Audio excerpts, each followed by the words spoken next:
ಕಾಲ ಎಷ್ಟೇ ಬದಲಾಗಿದೆ, ಜನರ ಮೆಂಟಾಲಿಟಿ ಎಷ್ಟೇ ಬದಲಾಗಿದೆ ಅಂತ ನಾವು ನೋಡಿದ್ರೆ ಈ ಅಸ್ಪೃಶ್ಯತೆ ಅನ್ನೋದು ಇನ್ನೂ ಜೀವಂತವಾಗಿದೆ ಅನ್ನೋದಕ್ಕೆ ಬೆಸ್ಟ್ ಎಕ್ಸಾಂಪಲ್ ಇಲ್ಲೊಂದು ನಾವು ತೋರಿಸ್ತಾ ಇದ್ದೀವಿ. ಬಾಗಲಕೋಟೆ ಜಿಲ್ಲೆಯಲ್ಲಿ ಅಸ್ಪೃಶ್ಯತೆ ಇನ್ನೂ ಜೀವಂತ. 15 ದಿನಗಳಿಂದ ದಲಿತರಿಗೆ ದೇವಸ್ಥಾನ ಪ್ರವೇಶ ಇಲ್ಲ. ಇಲ್ಲಿ ಬನಹಟ್ಟಿ ತಾಲೂಕಿನ ತಮದಡ್ಡಿ ಗ್ರಾಮದಲ್ಲಿ ಹೀನ ಕೃತ್ಯ. ಹೋಟೆಲ್ನಲ್ಲಿ ಟೀ ಕಾಫಿ ತಿಂಡಿ ಕೊಡೋದೇ ಇಲ್ವಂತೆ. ಕಟಿಂಗ್ ಶಾಪ್ನಲ್ಲಿಯೂ ದಲಿತರಿಗೆ ಪ್ರವೇಶ ನಿಷೇಧವಂತೆ. ನಿಷೇಧ ಹಾಕಿದ್ದಾರೆ ಎಂದು ದಲಿತರು ಗಂಭೀರ ಆರೋಪವನ್ನ ಮಾಡ್ತಾ ಇದ್ದಾರೆ. ಬೇರೆ ಊರಿನ ಹೋಟೆಲ್ಗಳಿಗೆ ಹೋಗಬೇಕಾದ ಸ್ಥಿತಿ ಎದುರಾಗಿದೆ. ಎಲ್ಲಾ ಅಂಗಡಿಗಳಲ್ಲಿ ಪ್ರವೇಶ ನೀಡುವಂತೆ ಆದೇಶ ಮಾಡಿ ತಹಶೀಲ್ದಾರ್ ಸಮಾಜ ಕಲ್ಯಾಣ ಇಲಾಖೆಗೆ ಮನವಿಯನ್ನ ಸಲ್ಲಿಸಿದ್ದಾರೆ. ದಲಿತ ಸಮುದಾಯದ ನಾಯಕರಿಂದ ಅಧಿಕಾರಿಗಳಿಗೆ ಮನವಿ.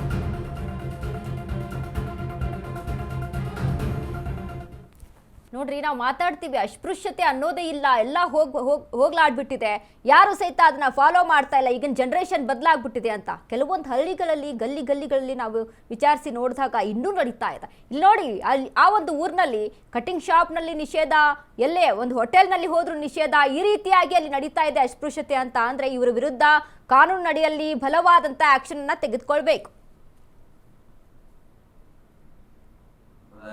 ನಾನು ಗಣಪತಿ ಕಾಂಬ್ಳೆ ಅಂತ. ನಮ್ಮ ಊರಿನಲ್ಲಿ ಅಸ್ಪೃಶ್ಯತೆ ಬಹಳ ಇದೆ ಇನ್ನು. ಮತ್ತು ಯಾವುದೇ ದೇವಸ್ಥಾನಗಳಲ್ಲಿ ಪ್ರವೇಶವಿಲ್ಲ. ಮತ್ತು ಕಟಿಂಗ್ ಅಂಗಡಿಯಲ್ಲಿ ಕಟಿಂಗು ಮಾಡೋಂಗಿಲ್ಲ. ಮತ್ತು ಯಾವುದೇ ಸಾಮಾಜಿಕ ಕಾರ್ಯಕ್ರಮಗಳಲ್ಲಿ ನಮಗೆ ಭಾಳ ತಾರತಮ್ಯ ಮಾಡ್ತಾರೋ.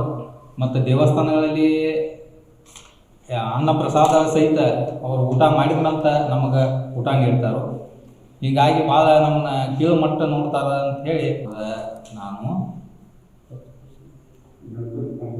ಗಣಪತಿ ಕಾಂಬ್ಳೆ ಅಂತ ನಮ್ಮ ಊರಿನಲ್ಲಿ. ಈ ಬಗ್ಗೆ ಹೆಚ್ಚಿನ ಮಾಹಿತಿಯನ್ನ ಕೊಡ್ತಾರೆ ನಮ್ಮ ಪ್ರತಿನಿಧಿ ಆನಂದ್. ಈಗಲೂ ಸಹಿತ ಇಂಥ ಒಂದು ಅಸ್ಪೃಶ್ಯತೆ ಜೀವಂತವಾಗಿದೆ ಅಂತ ಅಂದ್ರೆ ನಿಜಕ್ಕೂ ಕೂಡ ನಾಚಿಕೆಗೇಡು ಕೆಲಸ ಇದು. ಏನೆಲ್ಲ ಅಪ್ಡೇಟ್ಸ್ ಇದೆ ಆನಂದ್ ಈ ಬಗ್ಗೆ? ವನಿತಾ, ಏನು ಅಂದ್ರೆ ಇದು ಬಾಗಲಕೋಟೆ ಜಿಲ್ಲೆಯ ಒಂದು ತೇರದಾಳ್ ಮತಕ್ಷೇತ್ರದ ವ್ಯಾಪ್ತಿಯಲ್ಲಿ ಬರುವಂತ ತಮದಡ್ಡಿ ಗ್ರಾಮ. ಈ ಗ್ರಾಮದಲ್ಲಿ ದಲಿತರಿಗೆ ಒಂದು ಬಹಿಷ್ಕಾರ ಹಾಕಿದ್ದಾರೆ ಎಂದು ಆ ದಲಿತ ಕೆಲ ಮುಖಂಡರು ಮತ್ತು ದಲಿತರೇ ಒಂದು ಆರೋಪ ಮಾಡಿದ್ದಾರೆ. ಹೀಗಾಗಿ ಅವರನ್ನು ಮನವಿ ಸಹ ಒಂದು ಸಲ್ಲಿಸಿದ್ದಾರೆ. ಡಿವೈಎಸ್ಪಿಗೆ ಮತ್ತು ಎಸಿಗೆ ಸೇರಿದಂತೆ ಇತರ ಕೆಲವು ಅಧಿಕಾರಿ ಸಮಾಜ ಕಲ್ಯಾಣ ಇಲಾಖೆಗೂ ಸಹ ಒಂದು ಮನವಿ ಕೊಟ್ಟಿದ್ದಾರೆ.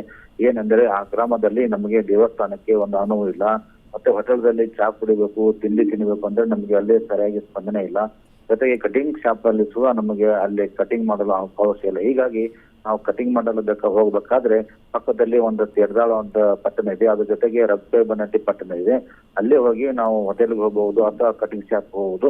ಆಗ ನಮ್ಮ ಗ್ರಾಮದಲ್ಲಿ ನಮಗೆ ಬಹಿಷ್ಕಾರ ಹಾಕಿದ್ದಾರೆ. ಈ ಹಿನ್ನೆಲೆಯಲ್ಲಿ ಸಂಬಂಧಪಟ್ಟ ಅಧಿಕಾರಿಗಳು ಗಮನ ಹರಿಸಿ ಇದಕ್ಕೆ ಸೂಕ್ತ ಕ್ರಮ ತೆಗೆದುಕೊಳ್ಳಿ ಮತ್ತು ಈ ಗ್ರಾಮದ ಏನು ಇತರ ಸಮುದಾಯದ ಮುಖಂಡರೊಂದಿಗೆ ಒಂದು ಸಭೆ ನಡೆಸಿ ನಮಗೆ ಎಲ್ಲ ರೀತಿಯಿಂದ ಅನುಕೂಲ ಮಾಡಿಕೊಡಿ. ಯಾಕಂದ್ರೆ ನಮಗೂ ಈ ಗ್ರಾಮದಲ್ಲಿ ನಾವು ಇರ್ತೀವಿ ಅಂದ್ಮೇಲೆ ನಮಗೂ ದ್ವೇಷ ಮಾಡಲು ಅಷ್ಟೊಂದು ಸರಿ ಅನ್ಸಂಗಿಲ್ಲ. ಆದ್ರೆ ಹಿರಿಯ ಅಧಿಕಾರಿಗಳು ಬಂದು ಸಂಧಾನ ಮಾಡಿ ಶಾಂತಿಯುತವಾಗಿ ಮಾಡಿದ್ರೆ ನಮಗೂ ಅವ್ರ ಜೊತೆ ಒಂದು ಹೊಂದಾಣಿಕೆಯಾಗಿ ಜೀವನ ಸಾಗಲು ಸಾಧ್ಯವಾಗ್ತದೆ. ಈ ಹಿನ್ನೆಲೆಯಲ್ಲಿ ಇವರು ಏನು ಈ ತಾಲೂಕಿನ ಘಟಕದ ಎಸಿ ಆಗಿರುವಂತ ಅವರಿಗೆ ಮತ್ತು ಡಿವೈಎಸ್ಪಿಗೆ ಮತ್ತು ಸಮಾಜ ಕಲ್ಯಾಣ ಇಲಾಖೆ ಒಂದು ಪತ್ರ ಕೊಟ್ಟಿದ್ದಾರೆ. ಈ ಬಗ್ಗೆ ಏನು ಜಿಲ್ಲಾಧಿಕಾರಿಗಳ ಮಟ್ಟ ಅದು ಗಮನಕ್ಕೆ ಹೋಗಿದೆ. ಈಗ ಜಿಲ್ಲಾಧಿಕಾರಿಗಳು ಈ ಬಗ್ಗೆ ಏನು ಕ್ರಮ ತೆಗೆದುಕೊಳ್ತಾರೆ, ಮುಂದೆ ಯಾವ ತರ ಸಭೆ ನಡೆಸ್ತಾರೆ ಎಂಬುದನ್ನು ಈಗ ಕಾಯ್ದು ನೋಡಬೇಕಾಗಿದೆ. ವನಿತಾ, ಥ್ಯಾಂಕ್ ಯು ಆನಂದ್ ನಿಮ್ಮೆಲ್ಲ ಮಾಹಿತಿಗೆ.